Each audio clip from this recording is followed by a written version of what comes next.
A paz de Deus a todos. Hoje eu vim aqui fazer outro vídeo. Anteontem eu fiz um vídeo falando das revelações que Deus me deu sobre a Congregação Cristã no Brasil, né, a CCB, igreja a qual eu fiz parte aí por 40 anos, né, quase 30 só no Ministério da Palavra. E teve algumas pessoas que parece que não entenderam o que eu quis dizer, né, o que eu falei das revelações que Deus me deu. Alguns acham que eu estou querendo fazer nome. Se eu quisesse fazer nome, eu tinha ficado na congregação como ancião, né? Na verdade, a minha trajetória na congregação, né, na verdade 40 anos que fiz parte dessa igreja, eu conheci a congregação, eu ainda era solteiro, né, era moço, eu tinha 22 anos de idade na época, me batizei em 84, né, e comecei a fazer parte da igreja, me casei em 85, e assim que me casei, né, Deus preparou o casamento, casamos, logo em seguida já comecei a fazer parte, né, trabalhar em alguns cargos, como por exemplo limpar a igreja, eu e minha esposa juntos e com um grupo de irmãos que nós tínhamos lá em Toledo, no Paraná, nós limpamos a igreja por muitos anos, né, juntos. Depois fiz parte também do compromisso ali do cargo de cuidar do som da igreja. Também fui garçom nas reuniões mensais que tinha lá, né? E também fui porteiro por 5 anos. Então o que eu quero dizer com isso? Como eu venho de uma igreja católica, né? A minha mãe, ela era uma pessoa muito católica, ela era de família italiana, e então ela nos ensinava muito aquele regime, né? Aquele sistema do pessoal da igreja católica. E só que a minha mãe morreu, eu tinha na época 14 anos de idade, e depois em seguida meu pai se casou de novo, e ele então no ano de 81, ele através desse segundo casamento, essa mulher que ele casou, que era minha madrasta, ela conhecia já a congregação, e ela então falou para ele que conhecia essa igreja, que se ele não se importasse que ela iria congregar. Daí ele falou que por ele não tinha problema, que ele não queria saber de igreja de crente, mas se ela quisesse ela podia ir. Então ela começou a congregar e ela então se batizou. E aí em seguida meu pai foi conhecer a igreja também e se batizou no ano de 81. E eu então não queria conhecer igreja nenhuma porque eu era muito fiel à igreja católica. Eu dizia que como a minha mãe morreu na igreja católica, assim eu iria também ficar até o fim da minha vida. Mas não foi assim, né? No ano de 83, então eu conheci a congregação, comecei a congregar junto com meu pai e com a minha madrasta, e aí então eu me encantei com a congregação, enfim, né? E no ano de 84 eu me batizei. Eu comecei a congregar no ano de 83 e no ano de 84 então eu me batizei. Então o que eu quero dizer, né? E então de 84 até 95 eu trabalhei assim nesses cargos que eu falei: limpeza, microfone da igreja, garçom, porteiro. Então o que eu quero dizer com isso? Que quando a gente chega na congregação e a gente se batiza, a gente conhece a congregação, no meu caso, né, que vim da igreja católica e conheci a congregação, foi algo que me encantou. A orquestra, né, os hinos, aquela orquestra tocando aqueles hinos, e realmente os hinos são muito bonitos, chama a atenção da gente, né? Ele comove, então eu me senti comovido, e aquilo realmente me encantou, aquela organização bonita, né?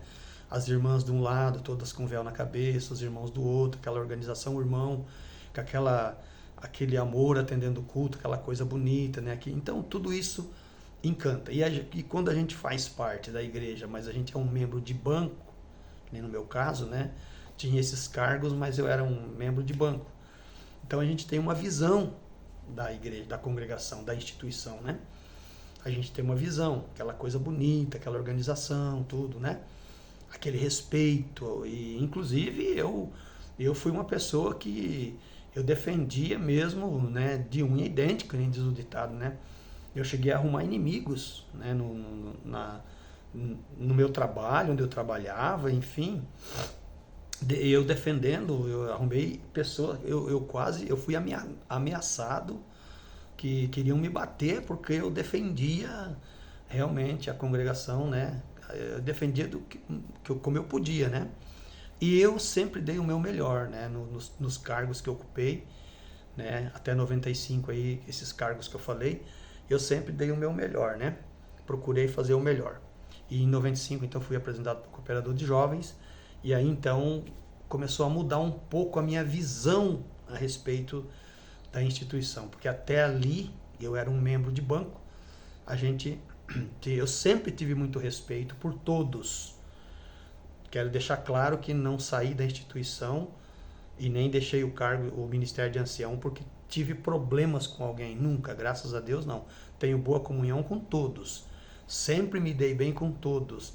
Sempre respeitei cada um, né? Sempre honrei também, mesmo sendo ancião. Os irmãos daqui sabem disso. Os cooperador de jovens sabem disso. Mesmo sendo ancião, sempre gostei de honrar os outros companheiros do ministério.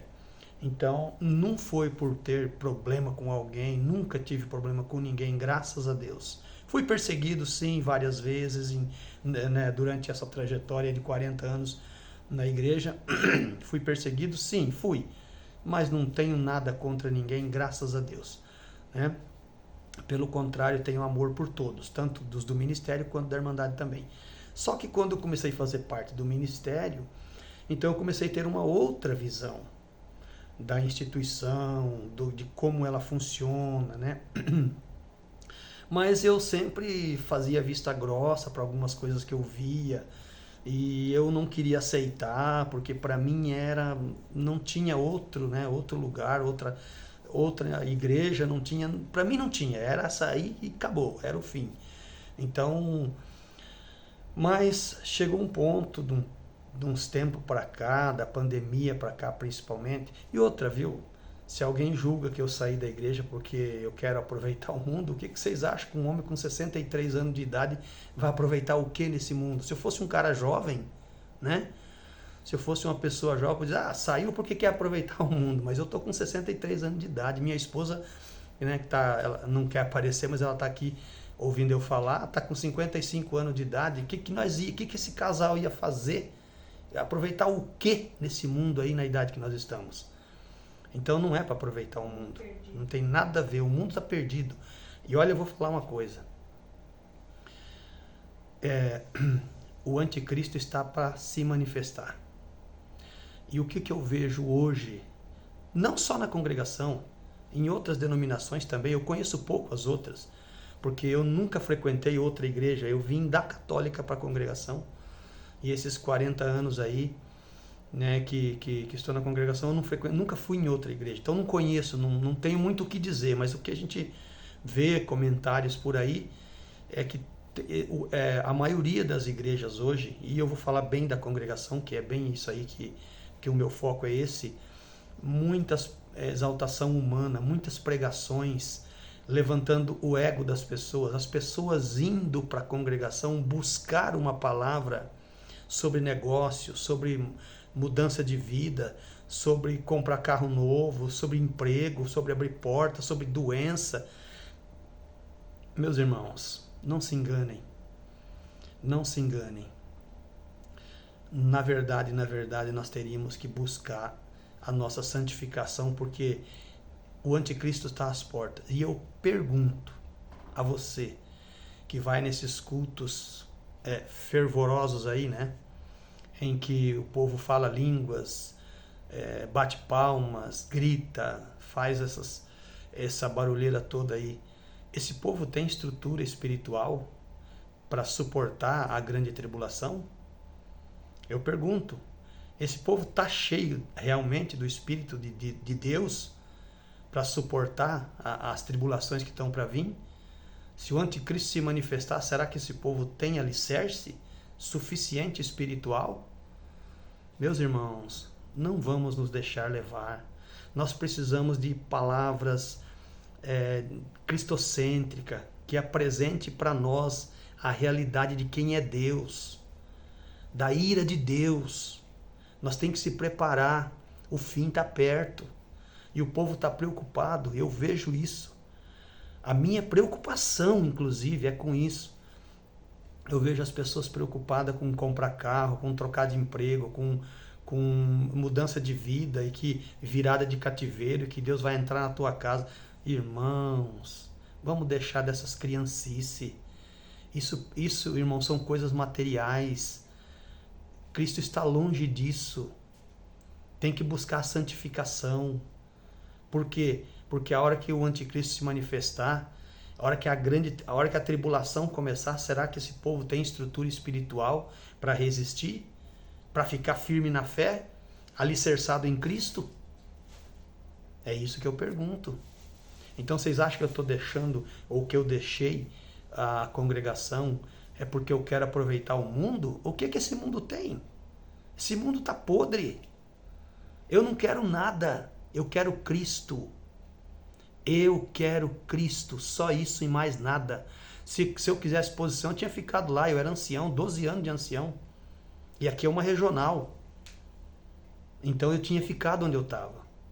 São 30 anos no ministério. Para que eu ia sair se eu quisesse posição? Se eu quisesse status? Mas não é isso que eu quero. Eu quero Cristo. É isso que eu estou querendo. Então eu venho aqui fazer esse vídeo para dizer que vamos nos preparar, vamos nos alicerçar na palavra de Deus. Então, eu sei, alguns falam, mas e agora? Que igreja que eu vou? Aonde que eu vou? Meu irmão, você é uma igreja. Você, sua esposa, seus filhos é uma igreja. O teu dia a dia é um culto a Deus. Porque um salvo por Cristo, quando ele levanta de manhã, o que ele vai fazer? Ele vai fazer uma oração, dando graças a Deus por aquela noite de paz que ele teve e por ter despertado naquele dia. Ele vai passar pela sua esposa, vai saudar ela, vai dar um beijo nela, vai conversar com ela. Ele vai sair para o seu trabalho. Qual que é a intenção que está na cabeça dele? Ir para o trabalho e no trajeto do trabalho brigar com alguém e chegar lá no serviço e querer tirar proveito dos outros? Não.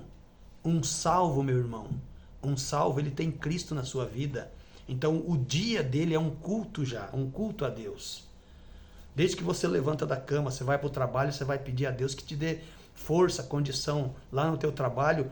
Você vai, se possível, até falar do evangelho para as pessoas. Entendeu?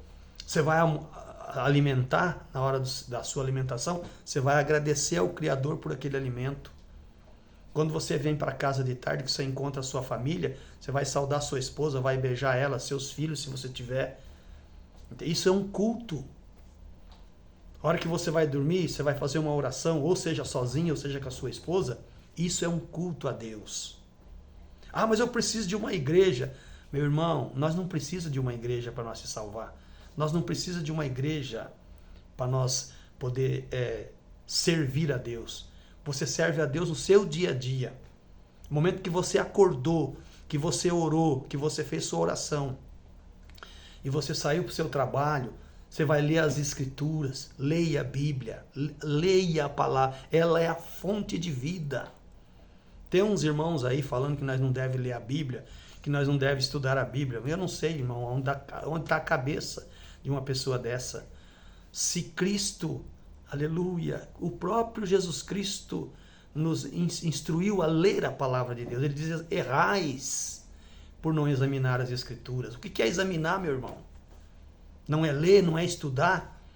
Você vai lá no médico fazer uma consulta, se você chegar na frente dele, ele der uma olhada para você e nem perguntar nada, fazer uma receita, ele só te olhou.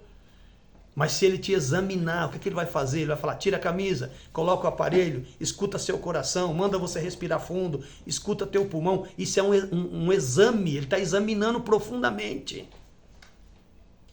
E o Senhor Jesus disse, examinai as Escrituras, não é olhar para ela só. Muitos abrem a Bíblia dentro de casa, acham que a Bíblia é um amuleto de sorte, deixa ela aberta lá no Salmo 91.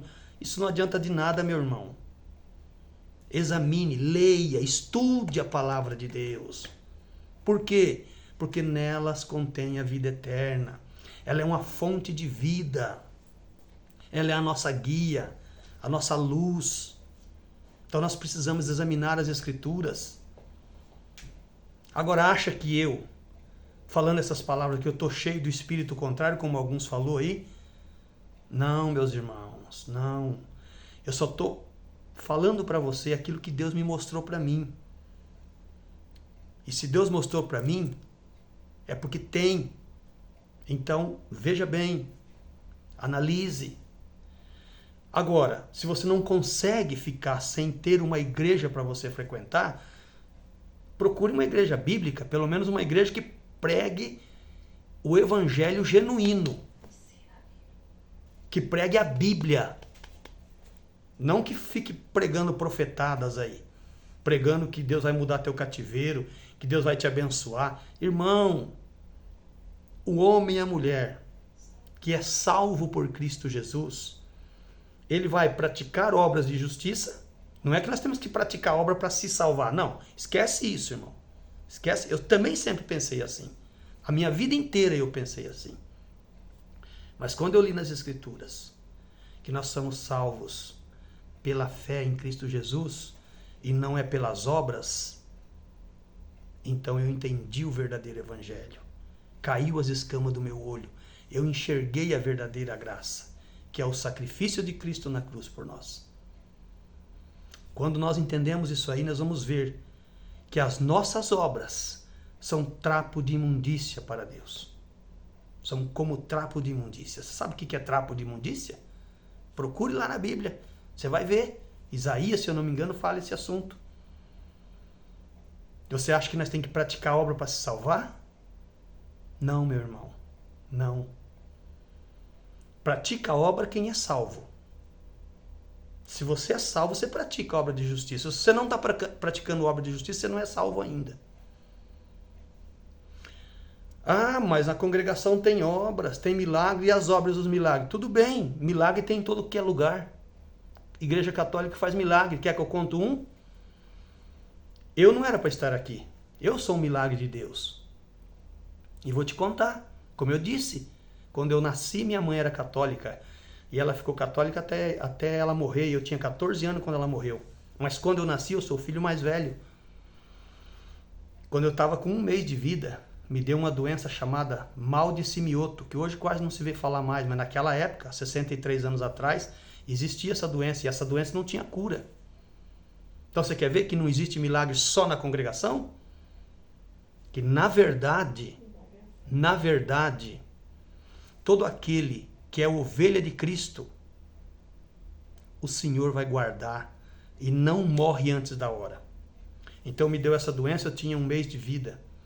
Eu fiquei, segundo meu pai, ele está aqui. Ele mora comigo, ele está com 85 anos de idade, 86 anos de idade. Ele sempre me conta isso. Com 1 mês de vida, eu fiquei a pele e o osso. Não tinha mais carne no meu corpo. Eu não conseguia chorar mais. Eu abria a boca, mas não saía mais som porque eu não tinha mais força para nada. Então meu pai, para não ver eu morrer nos braços dele, ele pediu para minha mãe pegar eu e levar para casa do meu avô, que era os pais dela, e ficar lá comigo até eu morrer. Que quando eu morresse, então, que era para vir dar notícia para ele lá só fazer o sepultamento. Então a minha mãe me pegou e me levou para casa do meu avô. Só que meu pai encontrou, olha como é que é. Meu pai encontrou uma benzedeira. E ela perguntou como é que eu estava. E ele contou. E ela então falou para ele. Deu uma receita para ele ir lá na farmácia comprar um determinado óleo, que ele nem lembra mais o nome, isso faz 63 anos, né? E ele então comprou aquele óleo e levou para ela, ela olhou e falou, esse aqui não, se passar esse aqui ele morre, vai lá e troca, pede para trocar o outro, deu outro nome de óleo lá. Ele foi lá e trocou, então ele trouxe, ela falou, agora você massageia da cabeça para os pés esse óleo no corpinho dele. Meu pai disse que foi lá para onde minha mãe estava comigo, chegou com aquele óleo, ele começou a massagear. Disse que não tinha nem como massagear, porque era osso, pele e osso só. Mas é que Deus tinha um plano na minha vida. Eu era uma ovelha de Cristo.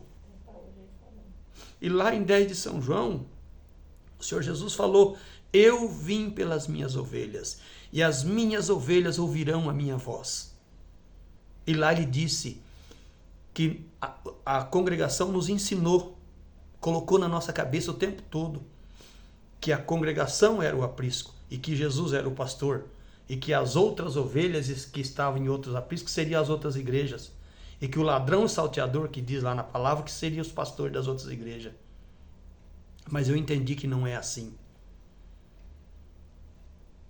As ovelhas, que Jesus falou assim, ainda tenho outras ovelhas. Ele está dizendo que ele tinha já.